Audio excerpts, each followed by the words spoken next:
What's up, Welcome y'all? to Welcome back to the Cut Hunt Code. Code. What's good, y'all? So we got these ladies back with us today. Y'all can go ahead and introduce yourselves. Oh, my bad. I'm Tamaya, the instrument. And you have a single out that you I might do. tell people about. Dreams is available on all digital platforms. My name is Tamaya, spelt like Tamia, Tamia, the instrument.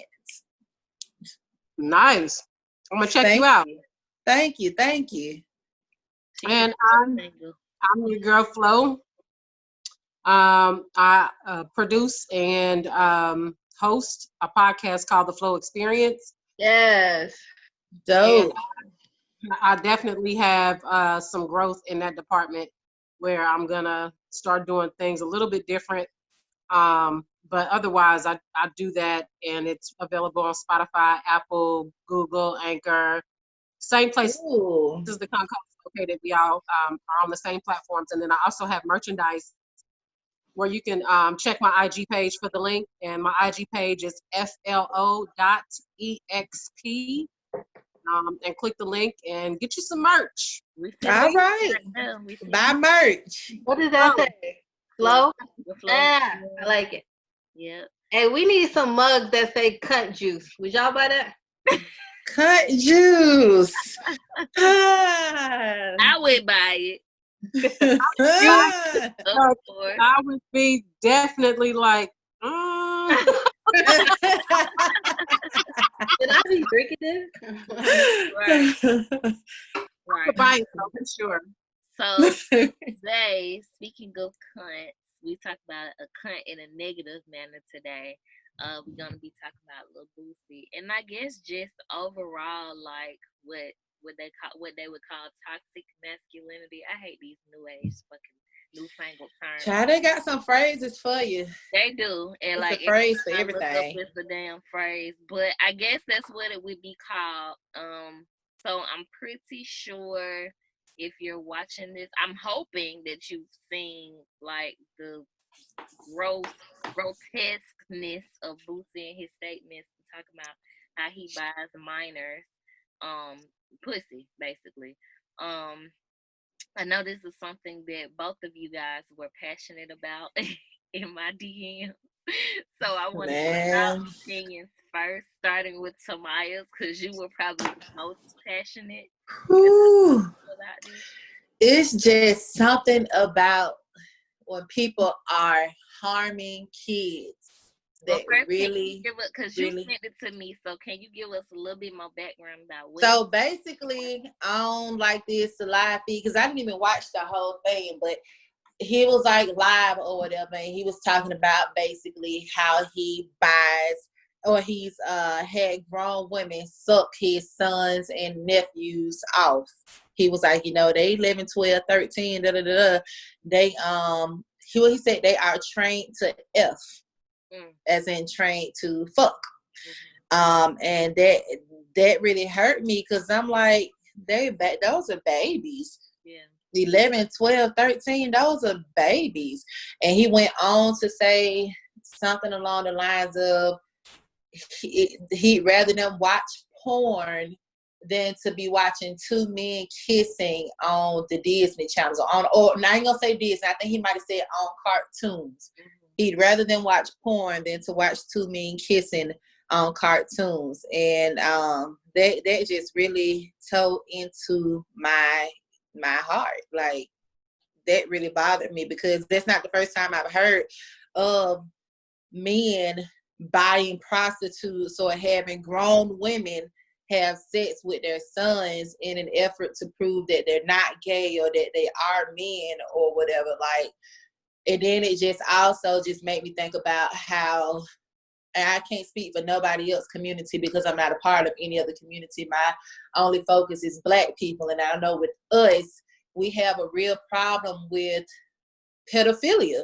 Yeah. Pedophilia, rape, molestation. We have a real problem with that, and with sweeping it under the rug like it's okay or it's just a part of life. Yeah, defending the shit. Defending it, yeah. Like R. Kelly, people gonna still listen to his music, even though they know that these songs are about underage girls. Same thing with Boosie. I saw a lot of men, particularly, really coming to his defense about buying these grown women. But do you think it for was his because kids. that might have been done to him? Yes, absolutely, and that's what hurt my heart the most. The fact that it's obvious that happened to him. The way that you know it happened to him is that he saw nothing wrong with saying it on a public platform in front of everybody. It happened to him, and he was made to feel like that's what's supposed to happen, which is what really hurts my heart. Why do we feel like that's supposed to happen? It's normal for him. It's normal for a lot of people. Yeah, I think it even goes beyond toxic masculinity. This is really something that's embedded in a lot of us. Yeah, I agree. Yeah, it seems like to me it seemed like to me like the more we like see this stuff in the media, I'm starting to believe that more people than not and more children than not are either touched inappropriately or raped or yeah, or absolutely. The only difference is now we're able to share it on social media, but this has been what it is. Yeah. This, it got me in a weird space. I mean, clearly we all are appalled for several reasons. One, for sure, is the fact that these are children. Number two, who are these grown-ass, sick-ass women? Yes. That are willing to do this dumb shit, But that just further exposes the mental health issues in our community, in our culture, because all of y'all got to be sick in the head or something. Something is disconnected. Yeah. For there being more than one person involved. There's a group of people involved in carrying out this situation, and those kids don't even have a chance. They don't know, who they are. They don't know what they can be. And they are being forced into a lifestyle that they can't take back. Yeah. Yes. You can't reverse those actions. You can't change what happened. And what happened is likely to change your course of time. Right. I mean, we all know that, right? We're all adults. We've all probably stepped beyond our bounds at too early in our lives and can look back and say, if I had just waited one moment, little while longer, right? Taking that advice, if I had just, chilled. But these kids ain't even had the chance to make that decision for themselves. Yeah. A situation where they're vulnerable, they're gonna listen to him. That's dad. That's aunt. That's little Boosie. Right. And the uncle thing, really, like specifically, like, you know how growing up, maybe, and I don't know what type of parents y'all had, but I know, like, I remember my parents being very strict, right, about, and Tamaya knows this because I was probably about the only friend that can come to her house. She was one of very few friends that can come to my house, like, all that spend the night shit, and, all that. Even with family members, it's only certain cousins I could really name you maybe like 2 or 3 that could regularly come to my house and spend the night. If it was a long gathering, then everybody's over there, but everybody gotta go except for 1 or 2 people. You know what I'm saying? And I rarely spent the night at pretty much anybody's house. So when you start to think about shit like that, I go send you over there with your uncle, and your uncle paying for you to get your dick sucked. You see what I'm saying? And you probably not thinking to tell mommy because this your uncle. Your uncle loves you. You're not thinking nothing like, you're made to believe that that's a fun weekend. Right. So that's what concerns me too, especially now that I have, a child and I have one on the way. Like, that's something I implement too. Like, I don't let my 3-year-old just go bouncing around. It's like, I'll help you out. We couldn't even sit on everybody's lap. Oh, fuck no. Oh, no. Shit, I couldn't sit on no damn body lap. Nobody lap. Just my daddy. Exactly. No. If those kids feel a certain way, who are they going to confide in? They're not Because Right. apparently the environment is telling them that this is normal. But you Mhm. still have those internal instincts when something doesn't feel right. Right. You know, you still have those So internal imagine how instincts. trapped they must feel, you know, to have these Exactly. instincts but not have anybody around that they can tell. What are they going to do? You know, what are they going to do? So what And about the so people who have, sorry, the people who have had this happen to them as a child? Who do they talk to? Do they feel like this is a problem? They That probably, the dad thing did this? is, they don't see it as a problem. Like, they've gone Okay. on through life, and now, like I said in my Insta stories, now you're gonna have another generation of people perpetuating that same behavior because Yeah. they don't see anything wrong with it, right? They survived it, So quote so how do unquote. you stop it? Well, it starts at home. It Right. starts with me and my children. It starts with you and your children. It starts with Mhm. us and doing the best that we can. We may not Right. be able to, you know, rearrange the thought process of every individual, but as Mhm. long as we are investing in the moral compass of our children, Mhm. that they step out and set a further example. So it's Right. going to just have to start with us. It's going to just have to start Right. with what we can do and what we can do now. And Mm-hmm. Right. my right now is them two in there. Ain't Mm-hmm. no, like you said, ain't no spending the night nowhere. Ain't no Mm-mm. overnight. Ain't none of that, you know, 86, all of that. Mm-mm. My son, he's in there playing Fortnite, and he called somebody, he was introducing one of his friends to another friend that had logged in. And I was like, you ain't got no friends. I cut all of them. I'm your friend. Yeah. Slice all of that. I'm your friend. Blah, blah, Yeah. blah. But, you know, I don't want them to feel like, you know, they have to, you know, go with the norm. Like, they don't have to subscribe to that nonsense because No.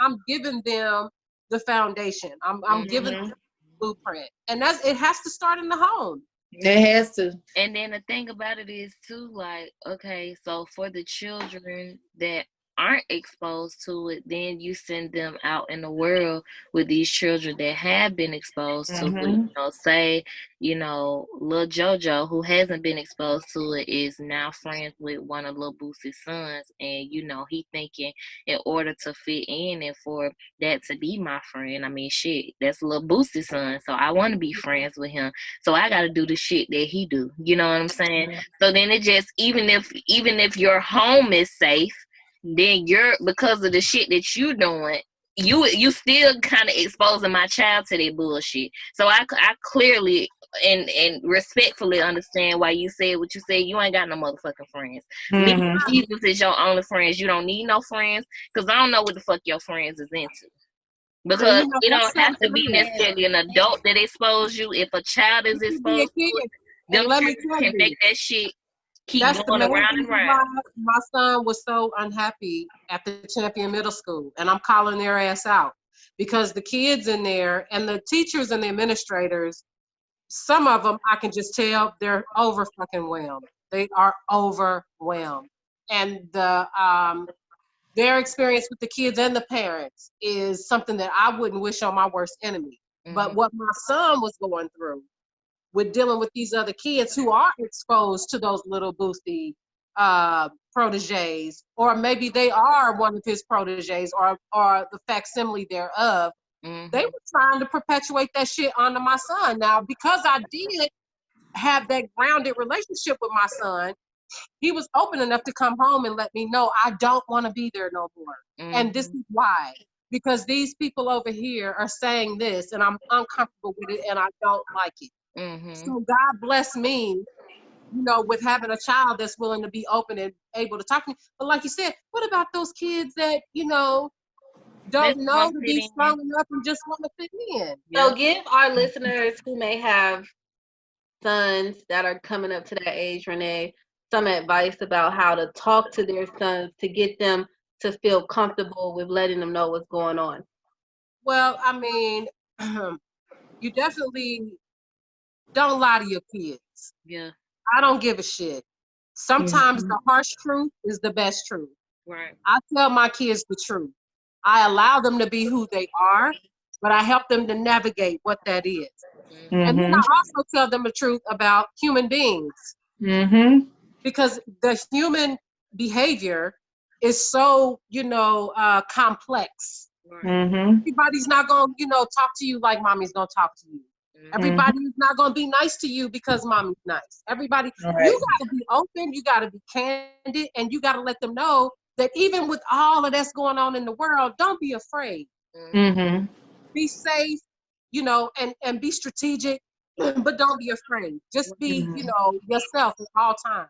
And if And say, something feels wrong too, something feels wrong in your gut, something feels wrong, it is wrong. And I think Mm-hmm. you have to start, I think well, I grew up in houses where, like, because I had split families, so my dad talked to us about sex from an early age, like, because we were kind of staggered in ages, he got fucking, 7 to 8 of us.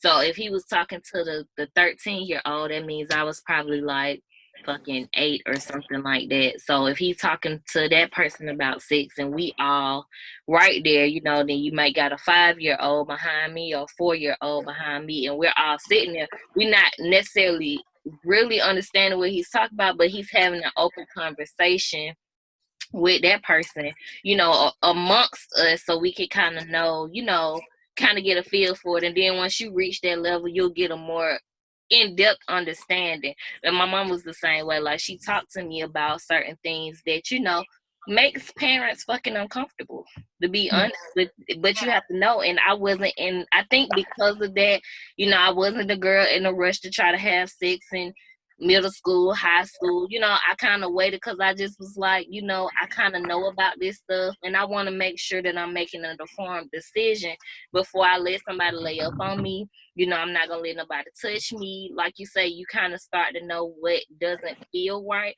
And I think you have to start those conversations early. Like, my child is 3, and I start to, when you're naming body parts, it's not just learning your eyes and your ears and your nose, your vagina. And people, like, I remember my husband was so uncomfortable with her saying vagina, but it's like, it's not a fucking tutu. It's not a tutu. She needs to be able to tell me if I went to school today and somebody touched my motherfucking vagina. Okay? Right. I need to know what you're talking about. I don't need to hear no, poo-poo and all that.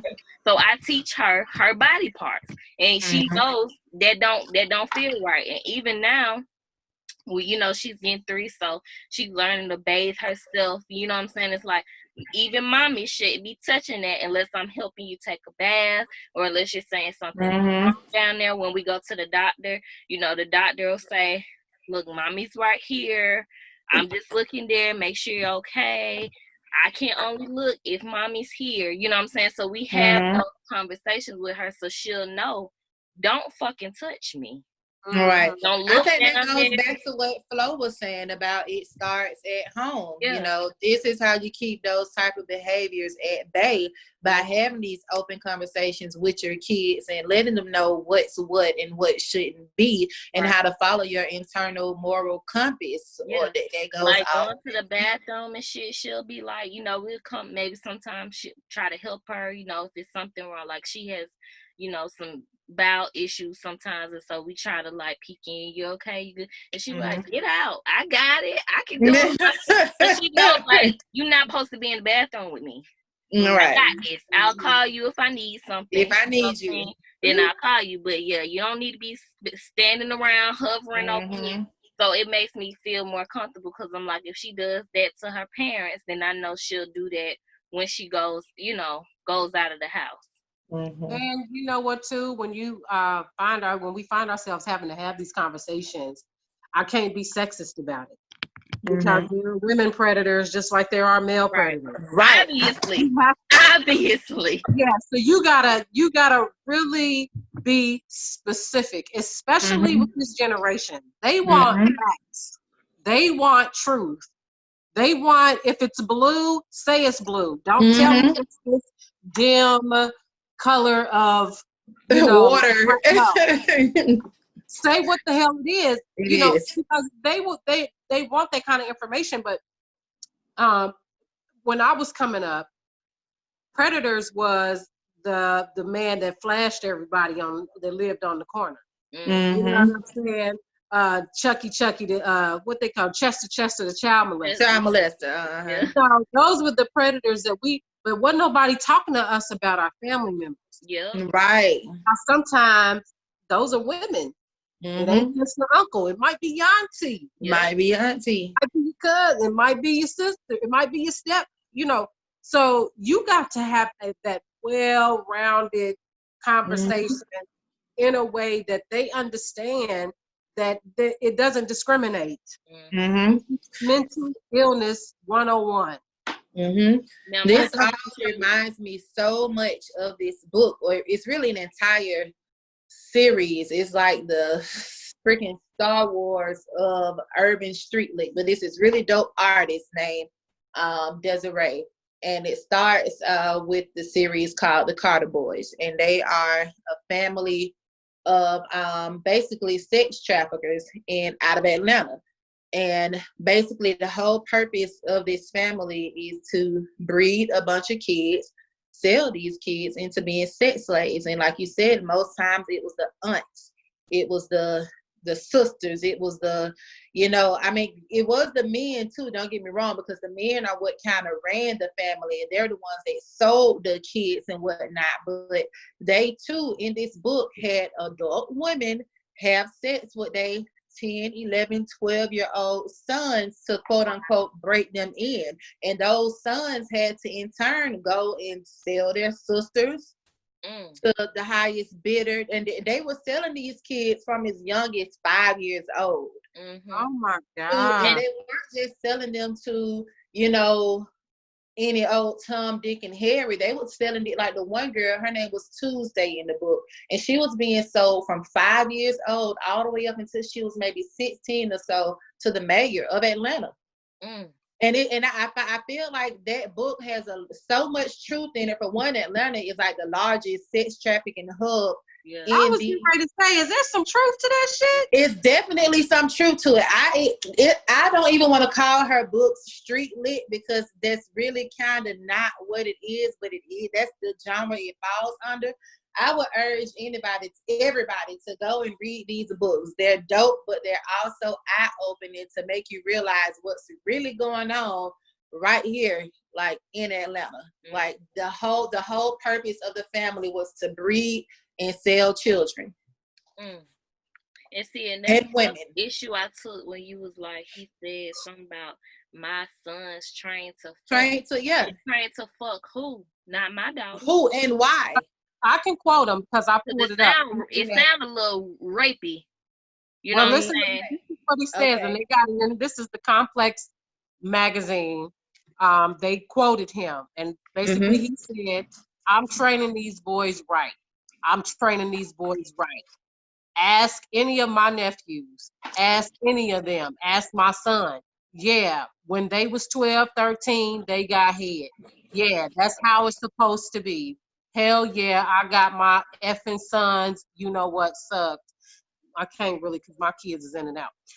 You effing right. Yes, a grown woman, super grown, checked his ass out. Check all my nephews out, super grown. Is she grown? She checked me out. I know what the F she did to them. She checked me out. That I'm getting them prepared, man. Quote. Right. She did both you. So she did the daddy and the little boy. Apparently. That's what it sounds like. And I also found out, because I also kind of researched it a little bit, CPS is on his ass for this. Good. I heard a lot of people reporting him. Because I think his ass need to be back in motherfucking jail for the rest of his life. Yeah, I think he also needs help. Right. He also needs help because he saw nothing wrong with it. Like, who goes and talks to people and tells them this shit? Like, people that don't realize there's something wrong. Yeah, and that's why I say he needs help. The sad part about it is he publicly did it without blinking or batting an eye. And nobody asked him this shit.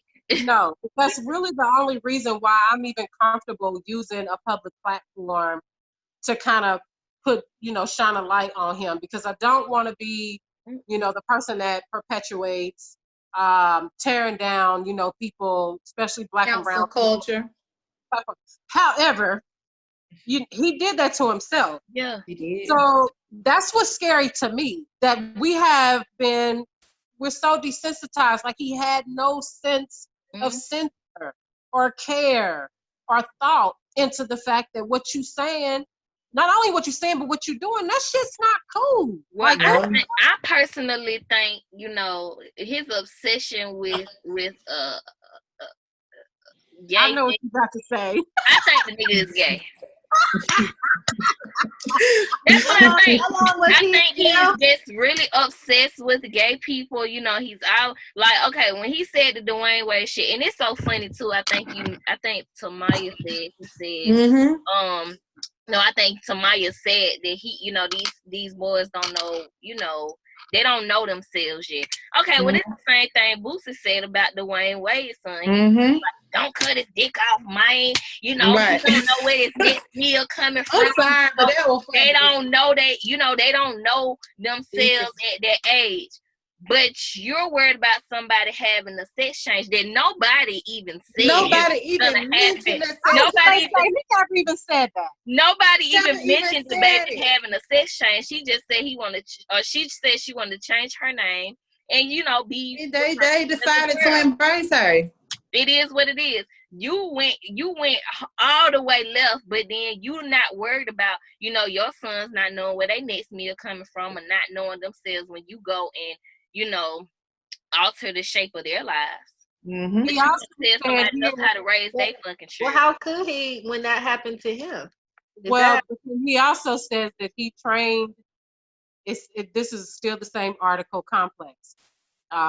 It also claims that Boosie also claimed he had shown his son how to put on a condom when he was only 9 or 10 years old. He says, quote, "Yes, that's how I raised them. I don't care what y'all say. It's better than watching cartoons. That's why they have iPhone 11s. They can watch as much porn as they want." If y'all don't mind, I want to jump from Lil Boosie to R. Kelly. So R. Kelly, imagine R. Kelly's Lil Boosie son, right? And this happens to him, and so he grows up to be R. Kelly. Are we sensitive to that? No, I'm not. Are we sensitive to R. Kelly also being a victim? R. Kelly is a victim and a predator. I mean, we don't even have to make that comparison because R. Kelly is a victim of molestation and rape because his sister was. So R. Kelly is a prime example of what we're saying. When you don't start at home with your kids, you have a person that was preyed on is now a predator.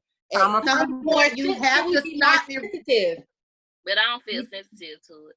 The reason why I would say I feel bad that this happened to you, but at some point you came of age and you came of knowledge to know that didn't make me feel good. Why would I want to make somebody else feel this way? And you know how you know right from wrong?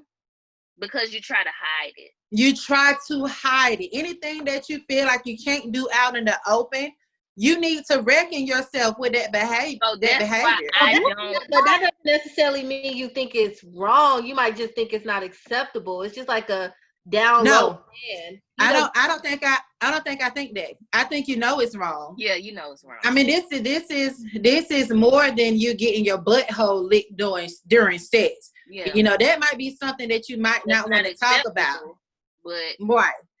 But this is something that's a little bit more than that. Is I think that's a fraction of the population who has that type of conscience, because clearly Boosie does not. He does not clearly think the shit's wrong. He clearly does not have a problem with what we obviously see is wrong. That's where we have the preyed upon becoming the predator. And then you have some predators who are thrilled by the adrenaline of being able to, do what they're doing without people knowing. And then you got people who don't even realize that they're a predator. And I think that has a lot to do with Black people and homosexuality. I saw post somebody had made that was like, y'all have more of an issue with homosexuality than you do with pedophilia, and I don't like that. That's what the post said. And I think that he didn't think it was wrong because it was women and not men touching him, or that he had touching his kids, because for whatever reason, us within our community will accept a pedophile before we'll accept a homosexual. Yeah, because y'all, Jesus told y'all being gay is so wrong, it's gonna send you straight to hell. But I guess touching a child, you know, that's fine. You still gonna get in hell. My Jesus ain't said no such thing. Whoever decided to add that little part into the Bible. Y'all, they know who the fuck I'm talking to. Yeah. Not my Jesus. My Jesus ain't said no such thing. So, hey, I call him on the phone right now. He ain't say that, but you know, but yeah, like I think that's got a lot to do with it. You know, religion tells them for some reason, you know, I guess homosexuality is the ultimate sin. But everything else, oh, you can do a little young. You get away with it. 5-year-old and you'll be all right. Right. Okay. I guess. Yeah, you know what? It's a whole lot of a whole lot. I'm just saying. It is. I'm trying to take it all in because, like you said, it's not a sympathy. I empathize because I know our history. Our history is so skewed and tainted and poisoned and cursed, right? And like you said, you know, religion played a big part into our belief system, but also the history and what we went through with our, you know, ancestors, the way we were raped. Men were raped too. Right. You know, the ultimate goal was to demasculinize our Black men so that they wouldn't stand up for us and fight for their families. I mean, it was a whole psychological warfare that started way long before we could even imagine, probably before Jesus. It you know, we don't know because we don't have enough documentation to say, but it's just a whole lot. It is. It is. It's so exhausting. In closing, where do we go from here? Where do we go from here in terms of the culture, the community? Where do we go from here in terms of... I think Flo pretty much got it when she said it starts at home. I think that encapsulated everything.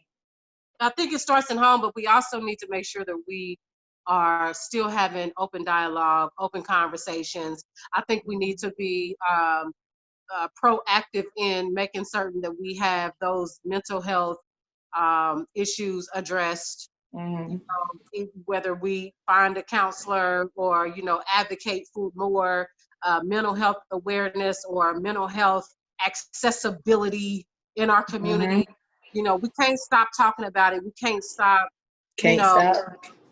impressing upon the fact that, you know, this is a generational curse. And I recommend counselors. I recommend counselors. Isn't that what you do, Tamaya? Aren't you a counselor? No.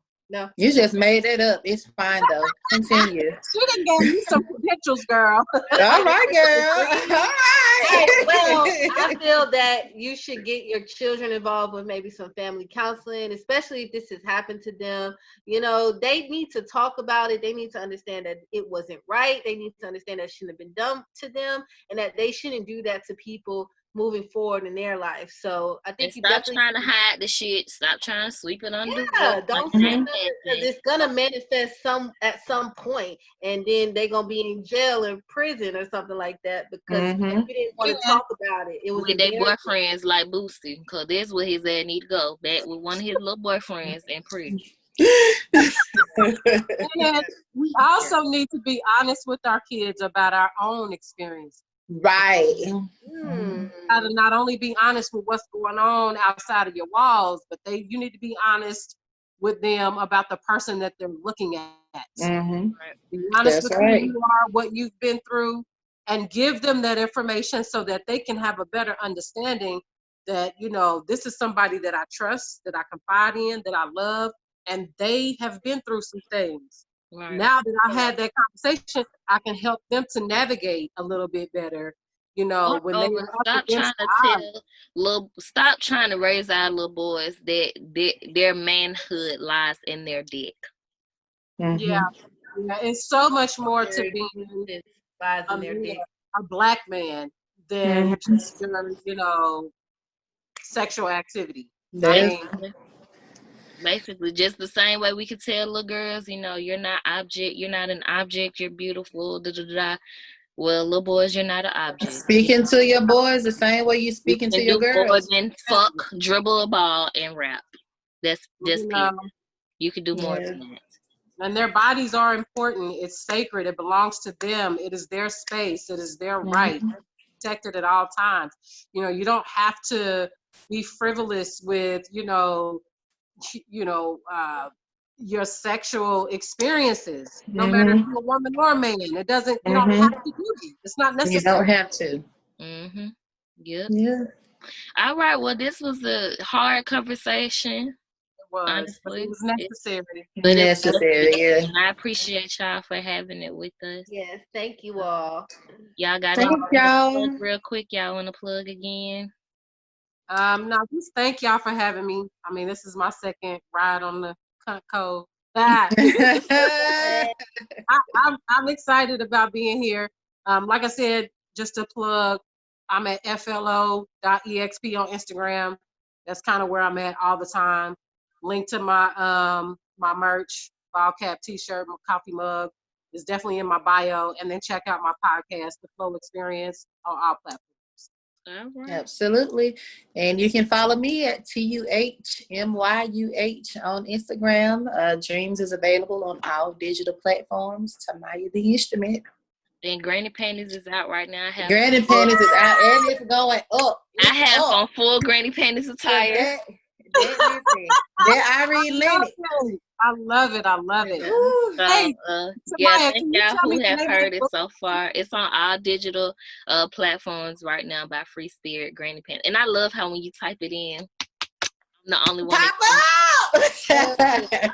That's genius right there. So y'all go ahead and keep streaming that, download, purchase it, or whatever. And I appreciate y'all. I really do. And if you want more C.U.N.T code updates, type C.U.N.T.CODE. That's C.U.N.T code to 31996. Yeah. All right. Hey, Tamaya, can you tell us the name of that book again that you just talked about? Yes. It's an entire series. She goes down a whole entire rabbit hole that goes beyond the whole sex trafficking.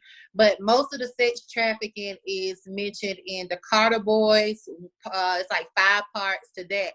But she also picks up on it, which is where I started, in the book called Bambino. So that's where I read Bambino first, and then I went back and read all of the other books. So if you want to get into the sex trafficking aspect of it, start with Bambino, and the author is Desiree. Okay, cool. All right, text us that so we could put it down in our link and shit. Sure will. All right, bye y'all. Bye. Bye. If I give you a sample.